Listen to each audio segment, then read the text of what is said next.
Hey everyone. So we're kind of at a point on the M18 where a lot of the little things are going to have to be taken care of before I move forward with the rest of the engine assembly. And the reason that I'm doing it that way is I find that it's better for me personally, the way I work, to get the stuff out of the way that's kind of less fun to do, and get that stuff done first, so that when I get back to the engine and reassembling the engine, all of this stuff can just bolt on, and I won't have to worry about spending an extra week or an extra 2 weeks or 3 weeks or however long it is before I can hear the engine run. So in the interest of doing that, I took the flywheel, and if you notice in one of the first videos, when I looked at the magnets on the flywheel, the magnets for the stator that drive the stator voltage, these flywheel magnets were all shoved. They're all basically like pushed up against each other and shoved into one side here. And if you look down in here, you can see there's a gap here and a gap here in between these magnets, and they're glued to this, to the inside of this here. None of this will be able to get to once this is installed on the engine, so I took the flywheel out and put it in the electrolysis tank, got all the rust off of it, cleaned it up, painted it, and it's still tacky from paint right now. But I was excited to do another M18 video, so yeah, here we go. We're gonna fix the loose magnets on the inside of the flywheel, and then we're going to check our ignition coil resistance, and we'll check the stator resistance and make sure everything's good. These are things, and there's one more component which would be like the voltage regulator, but that's on the outside of the flywheel shroud, so we don't really need to do that necessarily. All this stuff's going to be hidden by the flywheel shrouding once it gets assembled. So I've removed the plastic fan from the M18, cleaned it up. They have some little inserts that go into these holes here. You got to keep track of those. Those are pretty easy to lose. So that plastic fan bolts on, and then this screen is a part of that too. So the plastic stuff's out of the way. I've got it flipped upside down here. I've sanded this surface in here, and then I've taken the back of each magnet and taken off the original glue, sanded it down, cleaned them up. They're kind of touchy to work with because they're magnets, so any sort of material that you get that's able to conduct magnetism will stick to them. So they're kind of hard to keep clean, but not too difficult. And then over here, oh, the old famous JB Weld boys. Oh yeah. So these are not a load-bearing surface, obviously. They're just going to stick on there, so JB Weld will be fine to hold those guys in. I've done a couple of them before like that, and seems to work out pretty well. So the first thing we're going to do is figure out what the spacing needs to be to get this right. And I had my piston ring pliers over here that got these, this coating on them. And just about fits. Now from the factory, they're not even the same. Like this one's a little looser than this one. So it must not be terribly important. So we'll put them in there, space them out pretty evenly.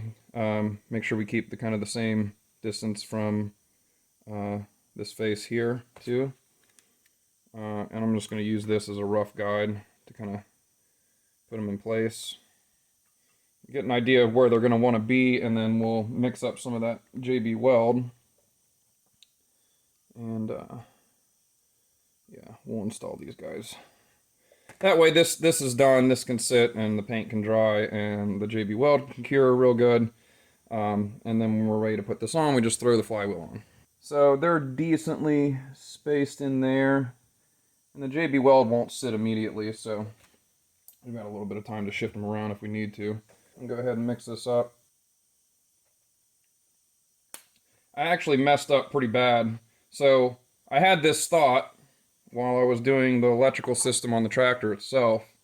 And so this is August 2020. And in July of 2020, we we got a puppy, and everything as far as the projects went kind of stopped, more or less. I got to the point where there was a lot of details to hammer out, and I want to be pretty thorough with showing the restoration process. But in doing that, I kind of put myself in the project limbo state. This has happened to me on every single project I've done that takes months to finish.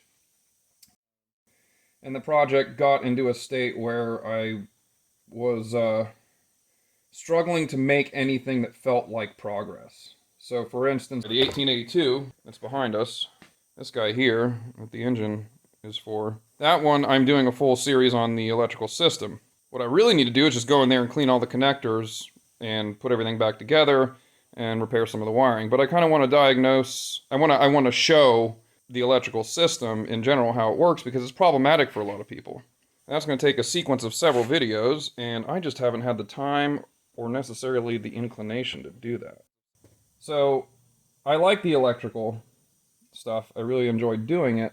But the electrical system of the engine and the electrical system of the tractor are part of the bigger restoration series, and life has its way of getting in the way of projects. So my long-winded way of saying what I'm trying to say here is that this has just taken a lot longer than I thought, and I got to a point where I needed to make some kind of progress, and I thought, well, why not just do this, because this needs to happen. So here we are. We're repairing the magnets on the flywheel. And it seems like everybody likes the M18 videos, which I do too, honestly. I'm a gearhead at heart, so I really enjoy working on the engines. Okay, so it's cleaned. It's ready to go in. Just going to place it as closely as I can to where I want it to be. That's pretty close. Looks like you want to be pretty liberal with that that JB Weld, because these don't exactly match the curve of the flywheel. I'm going to have to mix some more, I think. Of course, you want to inspect these, make sure they're not broken or cracked. There's a couple chips out of one of mine, but not enough to hurt anything. In fact, this thing actually charged with a couple of those magnets shoved up against each other, so it must not be too terribly picky about where these magnets are placed. Now, I don't know how well it charged, but it would charge the battery. And I did check the output voltage of the regulator at one point, and it was charging, 14 or so volts. Oh, they want to shift a little bit too, it looks like. Yeah, it wants to shift a little. Okay, here's the second one.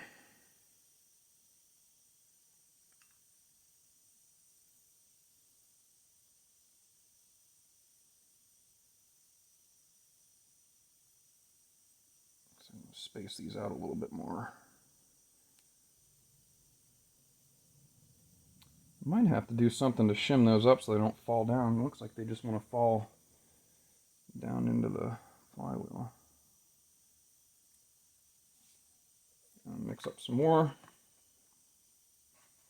This is not the quick JB Weld. It's not the 5-minute stuff. This is the 24 hours to cure stuff.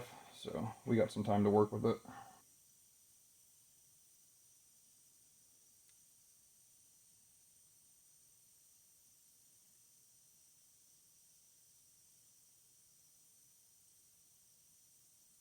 Oh, man, that moved a bunch. Oh, yeah, they want to... The magnetism wants to make them pull together, so... Let's see. Okay, let's see if we can get these placed somewhat evenly.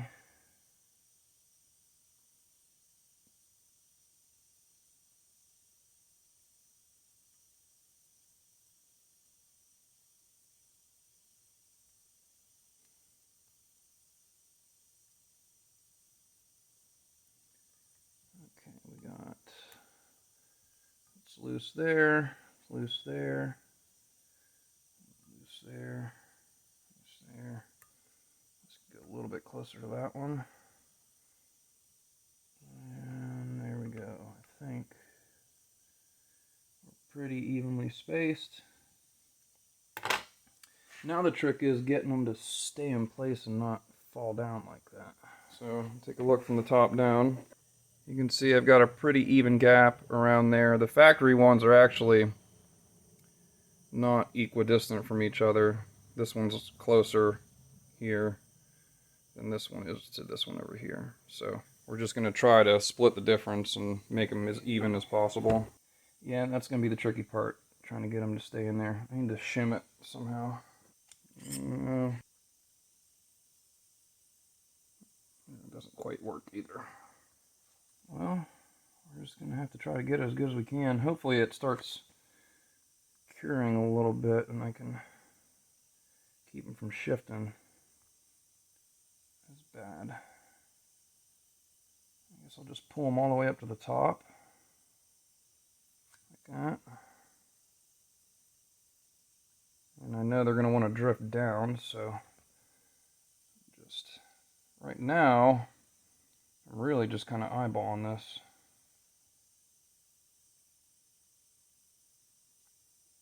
Once that JB Weld starts sitting a little bit, it'll be a little easier.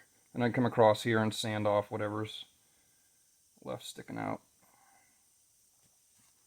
Okay, so we'll come back to those, reposition them as the JB Weld sits and cures. And in the meantime, go through and check the other two components that are behind the shroud that we won't be able to get to, which would be the stator and the coil. So I've taken the stator and I've cleaned it up. This was covered in grease and debris and all kinds of other crap.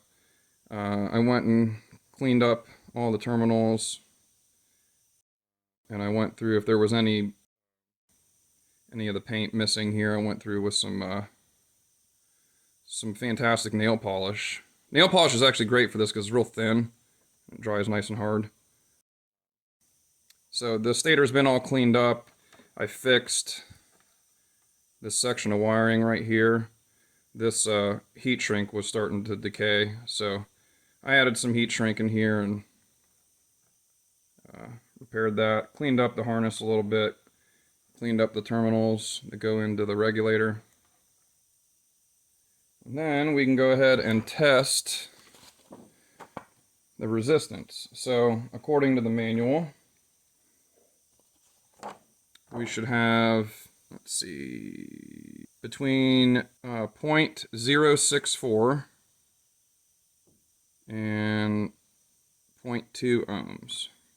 So I tested it before and I got 0.10 ohms. What you're testing are the AC leads on the stator. So this produces AC voltage. So it alternates between the two outside posts here. So when you're testing the stator itself, you're testing this lead here and this lead here, which are the two wires that go into the stator itself. So let's break this out. We'll set it to ohms.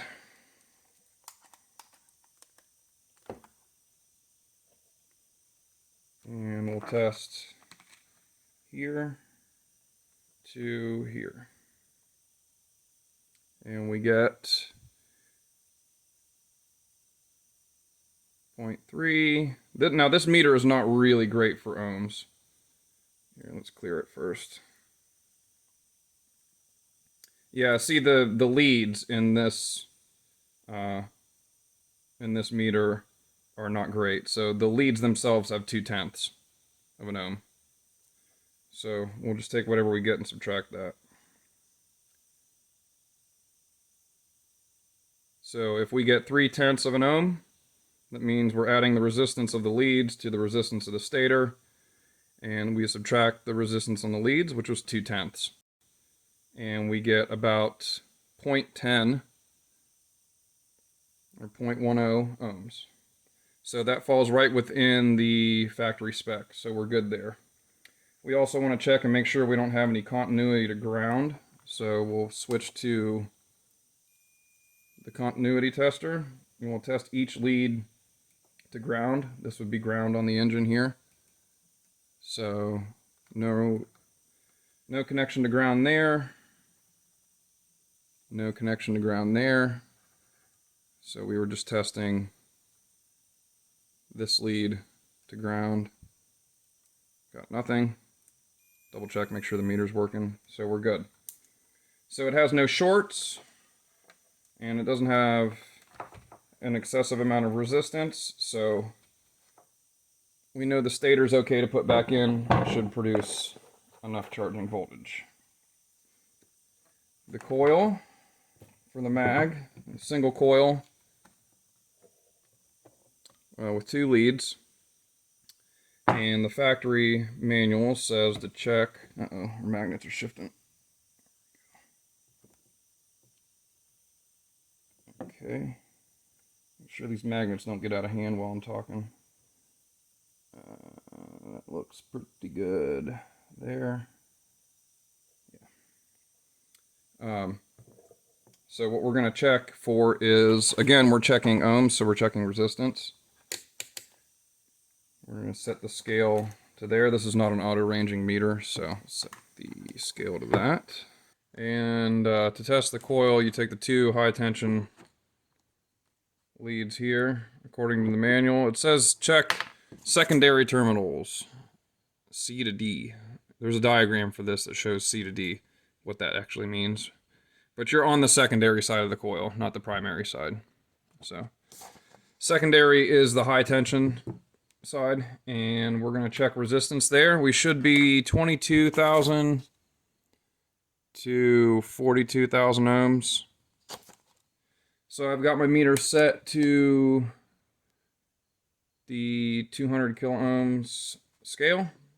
So we'll test from point to point there. We get 32.4 kilo ohms. That's 32,000 ohms, more or less. So that's good. That's right in the middle of the range. It's in between 22 and 42, so that's just fine. So this coil was working before I pulled it. There's no reason for me to think that it was bad, but it never hurts to double check. So the coil checks out.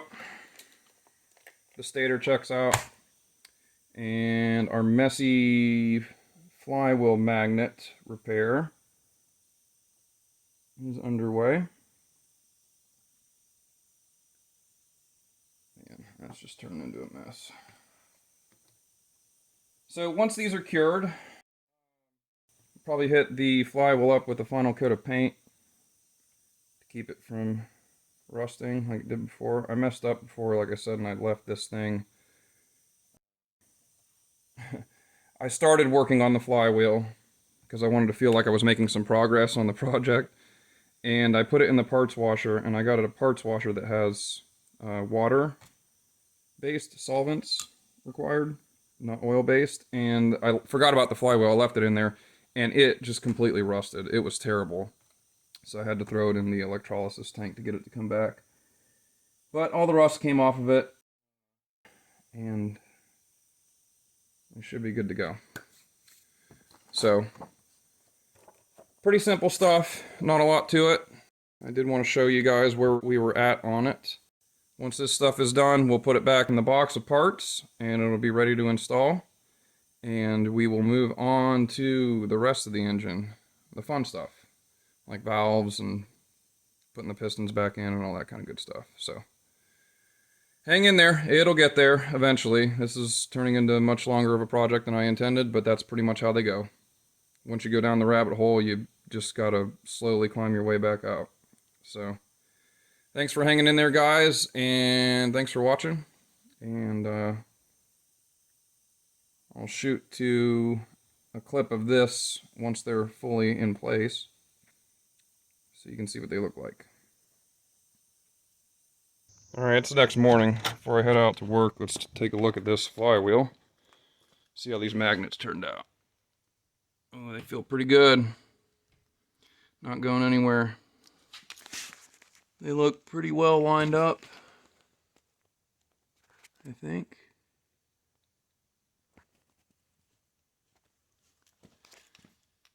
JB Weld's pretty well set up, so